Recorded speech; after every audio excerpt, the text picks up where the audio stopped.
Well, hello and welcome to another episode of More Perfect Marketing. It's David Baer here. If you're a regular listener of this podcast, and we've done, it's almost like 240 some odd episodes at this point. Almost every episode, you'll hear me reference some kind of business related book, whether it's Michael Gerber or Mike Michalowicz or Jim Collins, or maybe you've heard me talk about books that are a little bit more focused on the individual and decision making and maybe personal growth issues, things like stuff from Dan Sullivan or Bill Goddard or the list goes on and on. I was thinking Joe Polish, was a book that we talked about not too long ago. Well, I'm not the only one who reads. In fact, today's guest, not only does he read a lot of books, but in his office, shared by hundreds of others, they actually have a lending library of books, encourages employees and visitors to take full advantage of growth and knowledge from a lot of authoritative books on both business and personal growth. And he is not just a reader, but he's also the author of a book. And we're going to be talking about his latest book today. Before we go any further, I want to welcome Clate Mask, who is the co-founder and CEO of Keep. Hey, Clate, welcome. David, great to be here. Thanks for having me. All right. I think I usually see lots of books behind you in most videos where I see you. So today it's the family that you're featuring. Yeah. But tell me a little bit about this range of influence over the years that you've been in the business world, because I know you originally, you have a really interesting background, and I want to spend too much time on that, but you went to law school, business school, you were working in sort of the corporate space, and then somehow you found yourself in this world of entrepreneurship and have been a influence to entrepreneurs over many years now. So where does books figure into this, and where does the knowledge from the book figure into it? Yeah, great question. I've always known I wanted to be an entrepreneur. I did go through a lot of college and, formal education and yet I did that with a strong passion for entrepreneurship that was always inside of me. I saw it in my family members, neighbors, friends, and I just knew it always called to me. And when I started working in a software company coming out of graduate school, I really got excited about technology and small businesses, and so it just kind of started to fuel it. And then I was like, I kind of got to this point, this fork in the road, where it was like either go work in law or go down the technology and small business path, and the choice was very easy. I knew what I loved, and I went after it, and we started a business to help small businesses grow with this software. And I, I grabbed a book and I was like, you said it really well. Some of it's personal development, some of it's small business. And there were two books actually that were super influential. The first one I read um, was The Power of Positive Thinking, Mm-hmm. and the second one was The E-Myth by Michael Gerber. And I read both of them within about a month. And it just sort of, those two books just sort of lit me on fire. And we were trying to get our business going, and I saw how critical it was that we operate with positivity, because as you know, in entrepreneurship, if you don't have it right between the ears in terms of optimism, it'll just eat you up. And then on the other hand, I was reading Michael Gerber's book, and that really spoke to me in small business and the E-Myth. So those two books, David, really sort of kicked me off in my journey of entrepreneurship. We were a small business, we were struggling, we were trying to figure it out, and I realized how much power came from those two books. It's interesting, particularly the first one, the power of positive thinking, that you referenced that, because I know one of the things that you've observed in other entrepreneurs that you've worked with and supported over the years is, I think, what you call the dark side of entrepreneurship, and that Yeah. means that there's a lot of people who are not coming into that role with that training or that mindset of positive thinking. Can you talk a little bit about that? Yeah, the dark side of entrepreneurship. In the book Conquer the Chaos, the six keys to success for entrepreneurs, which I wrote last year, and did it because after over 2 decades of doing this work and working with small businesses, I could see some very clear trends and challenges and pitfalls, as well as some of the things that that made our customers successful. And I really, as I dug into the writing of the book, I was really stirred by the many stories I've observed over the years of entrepreneurs that that that not just have a hard time because of the struggles, but also have a hard time because of the successes. And that's, people don't really see that, but a lot of times entrepreneurship is so intoxicating. It's so, um, it's so alluring when we're successful that we get out of balance in other areas of our lives. I felt like I was, flirting with this and dealing with it at times, and I saw others dealing with it. And so it's not just the dark side. It's not just the struggle. It's also the business success that pulls Mhm. the entrepreneur in. And I really wanted to write about that. I felt like it was important to set up the challenge of entrepreneurship as both the success and the struggle, and then how the dark side can really take over entrepreneurs.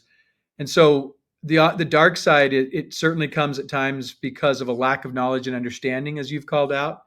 It certainly comes at times because of the struggles and how the business can just dominate the individual's life. I mean, let's face it, there are just not enough hours there are not enough hours in the day to run a business. There's just too much to do. You can't do it all. And so it starts to become a question of selection, not accomplishing everything. You can't do it all. So that's a challenge, but then also the successes, like I said, the business success.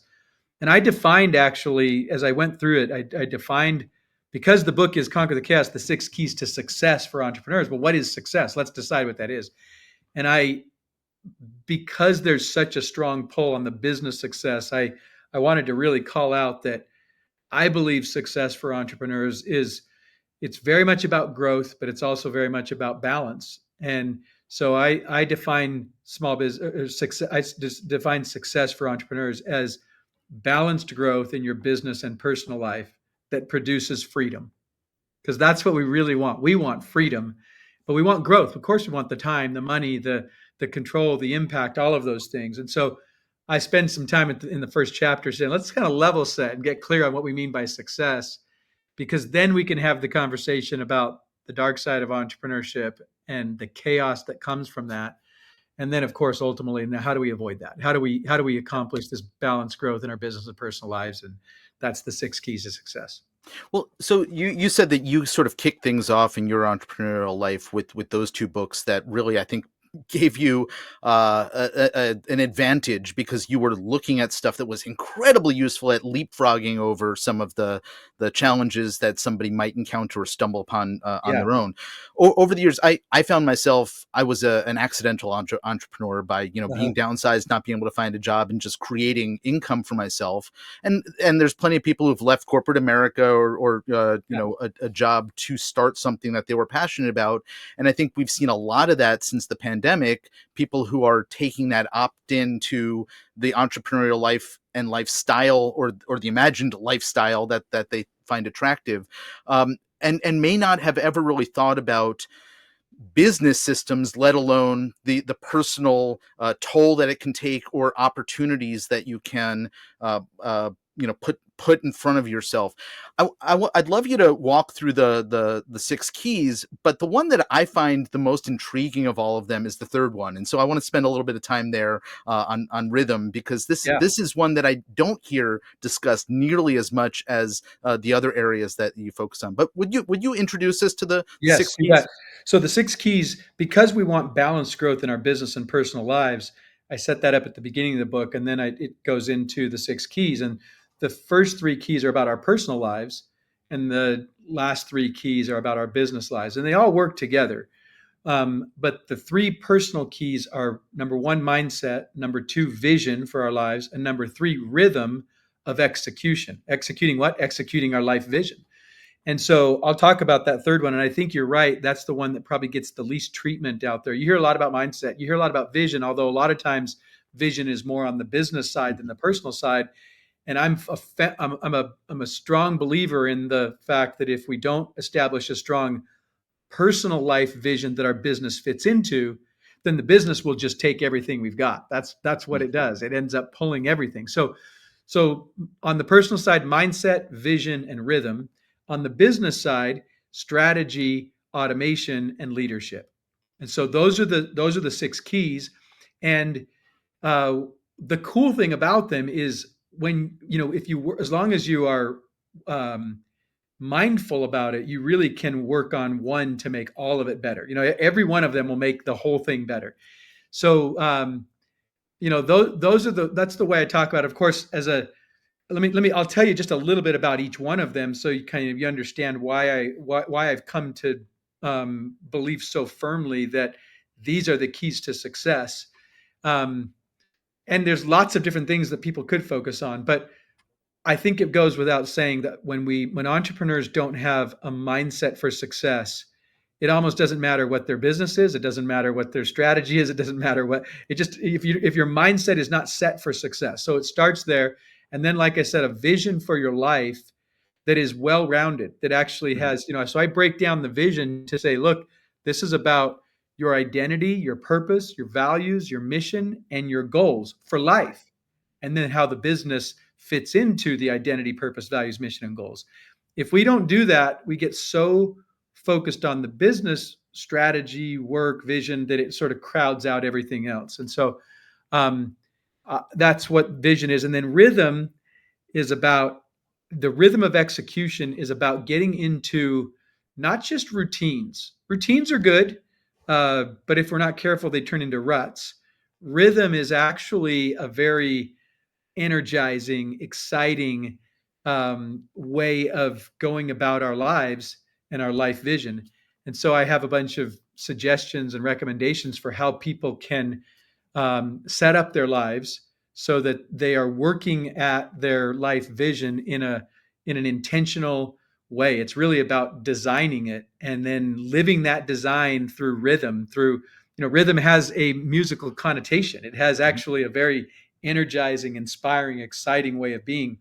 So it's not about just routine. It's definitely not about rut.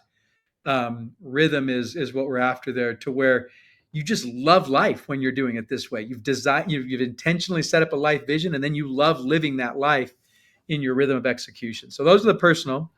And then strategy actually has a company strategy where you're clear about your purpose, your values, your mission of the company, and then a customer strategy. See, people get all wrapped around the axle on strategy because they don't recognize there's a company strategy and there's a customer strategy. And definitely they go together, but you got to kind of get clear on why you're doing what you're doing, what you're up to as a company, how you go about doing it. That's the purpose, the values, the mission. Mhm. And then, well, when you get down to the what of what you do, now there's a strategy of what you're doing for your customers. Who are your customers? How do you serve them? How do you go about effectively delivering your value to the customer? So the strategy key is a big one, and it's one where a lot of the winning and losing is separated out in if we don't get the strategy right. So strategy is key number 4. Then automation. Automation is critical because, as I said, there aren't enough hours in the day in small business, and you have to automate to buy back your time. You have to get things going in the background that you just can't do yourself, and you don't have the money to hire other more and more people to do it. Big companies can hire a lot of people. The irony is big companies hire a lot of people and then they automate a lot of stuff. Mhm. Small companies tend to not be able to hire a lot of people. They don't automate things. And so there's a lot of manual difficulty and challenge that holds back the growth of the business. And it definitely holds back the balance in entrepreneurs' lives if they're not able to automate more because the business just consumes so much of them. Last key And is leadership.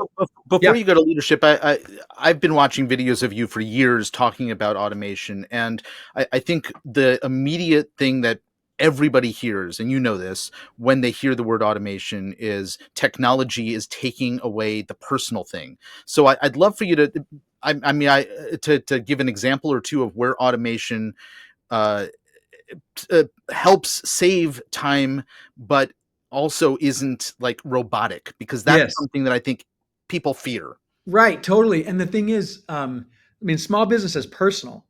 And so we don't want to be robotic, mechanical, impersonal in our automation. But automation today has made it possible to really be elegant in the relationship building that we do.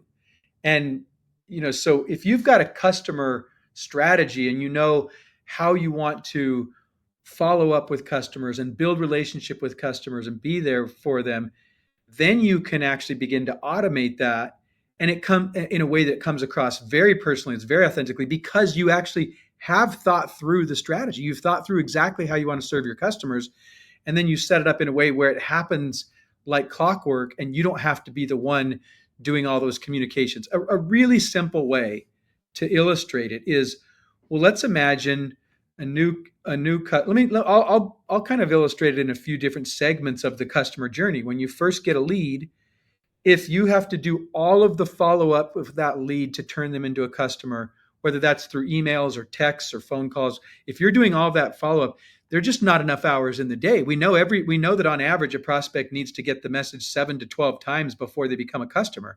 Well, you can only do 7 to 12 times manually so much. You have to automate some things, but you don't want to automate everything.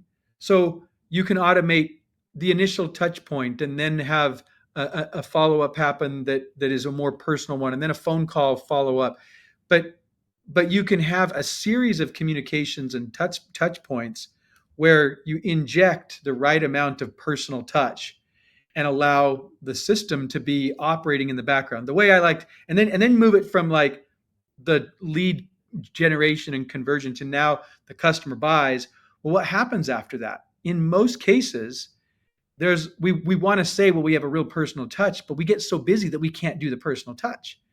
And so if we put automation in place where we're welcoming new customers and we welcome to the family, and there's automation, but then at the right points there's interjected a phone call, a personal note that's sent, a gift that's sent. You could start to really build a relationship, and you can do this with an amount of automation where the personal touch is maybe 10% and 90% is done through automation with personal touch. It's not like it's just a mechanical 90% of the time. I like to think of it this way. If you imagine walking through an airport and you see those people movers, right? Those moving sidewalks.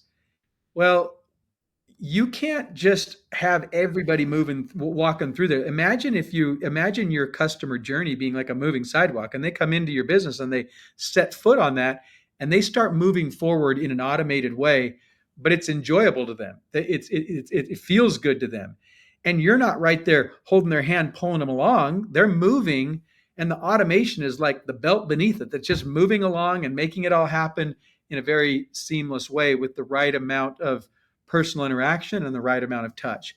So that's what's possible. People who think, oh, automation, it's going to be, I'm going to lose the personal touch. No, no, there are so many ways to do it now. And as many of our partners, they do this just with such great command and elegance that it creates a really impressive customer strategy. Yeah. And I was going to say everything you've just described is informed by that customer strategy. So Yep. thank you for pausing on that. You were going to do leadership, and so I'll let you Yeah, get back to yeah. that. Leadership's an interesting one. I get a lot of times entrepreneurs will be like, "Well, I don't want to build a big company. I just, I want to keep this small." And it's like, well, leadership still really, really matters because how you how you live your purpose, values, mission. I simplify it this way: leadership sets the vision, and then uh, it gets the people really motivated and inspired. So you set the vision, you build an inspired team, and then you achieve the results, and all of that happens because you get focused and centered on this vision. What's the purpose, the values, the mission of the company?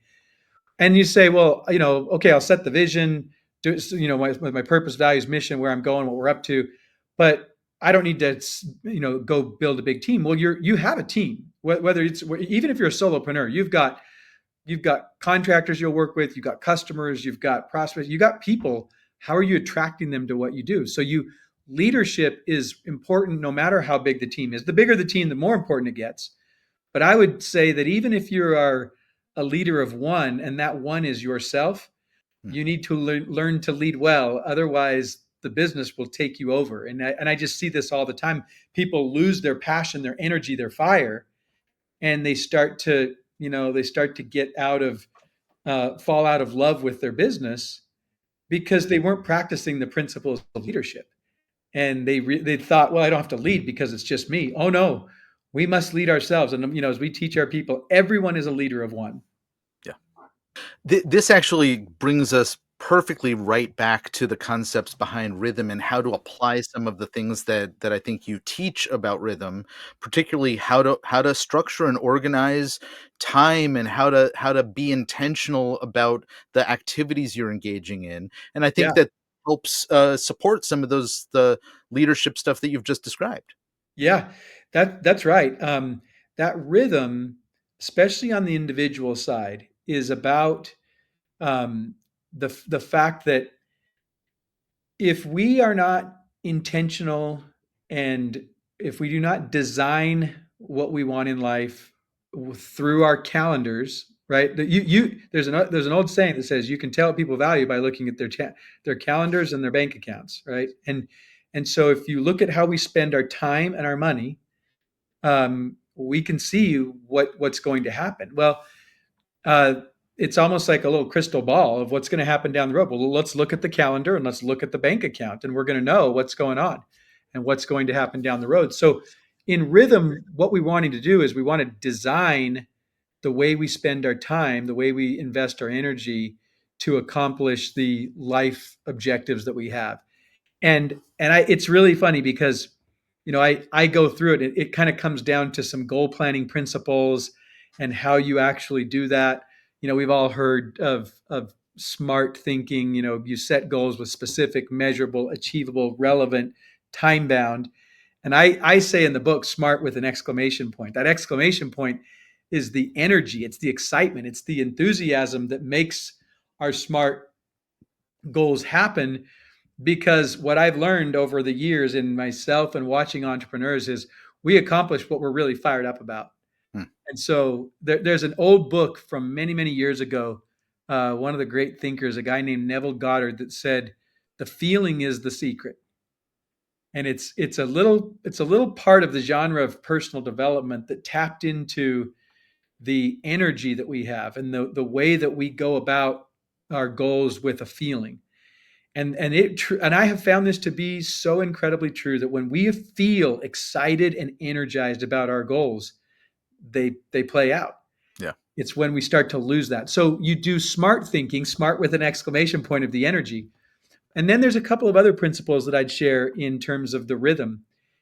And it's about the consistency, but also it's about the excitement that we have around it, like I said. So if you find that you're trying to do rhythm and it's mundane or it doesn't fire you up, and you're not doing rhythm, you're doing somewhere between rut and routine.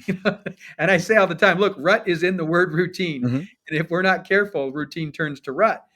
And routines can be powerful, but they have to have that energy, they have to have that excitement, they have to have the music of life. And I know that might sound kind of funny, but that's why I call it rhythm, because a lot of times entrepreneurs, when I talk about rhythm, they go, oh, don't put structure on me, don't, my magic is that I do what I do and I'm creative. Like, great, keep that, right? That we want that. That rhythm does not want to strip that away. In fact, rhythm wants to feed that and fuel that and get people excited about what they're doing. And so it's not, rhythm is not so much about the calendar being precise and all those things. By the way, for some people that works amazing and they keep their excitement, and that's great.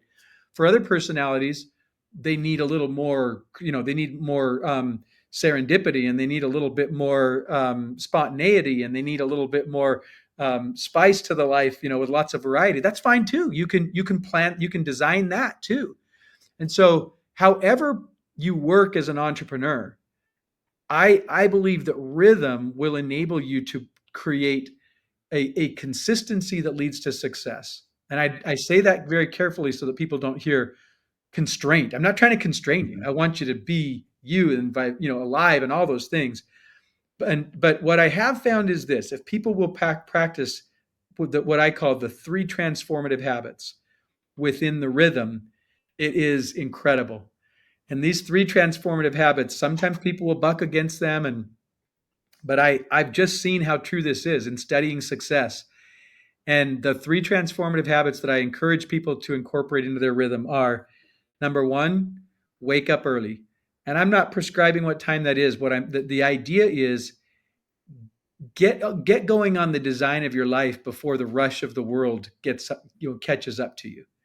And so for different people at different seasons of life, when you've got little kids, you might have to wake up a little earlier than that, or whatever it is. But there's an incredible power to getting a jump on our lives by getting up a little early. And I say this knowing that, half the people who hear this, me say it, go, "Oh, I'm not a morning person." Well, I'm not. Well, you've missed the first key, which is mindset for success. Set your Hmm. mind to achieve what you want, and don't allow platitudes or identities. You can change that. The most successful people in the world change their identity the fastest. That is a truth.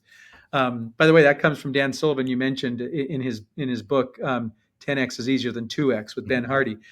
And it's a great truism that the most successful people in the world change their identity the fastest. Um, so don't get hung up on, "I'm not a morning person." Here transformative habit number one: wake up early and get a jump on the world. Design your life in the way you want. Reflect. Have that quiet time. Maybe it's exercise. Maybe there's a bunch of things that I recommend in the book. But the real principle here is get a jump on the world. Um, and take control of it before it takes control of you. By the way, that means don't look at your phone right away when you wake up. so, so that the first one is first of the transformative habits: wake up early. The second one is plan your weeks. The day is a chunk of time that when we stack up days and we stack up weeks of designed success, we can't help but create an incredibly designed life. And so when we wake up early, we set ourselves up for a great day. When we plan our weeks by both looking back and looking forward, evaluating what went well, and this is a practice of 1 hour a week. You just plan that week, design it. And I've got some tips and tools in the book and stuff that people can see and use their own thing if they want. That's great. But the principle is plan and evaluate that week. Evaluate the past week, plan the next week. It has an amazing impact over time. And then the third transformative habit is a quarterly retreat.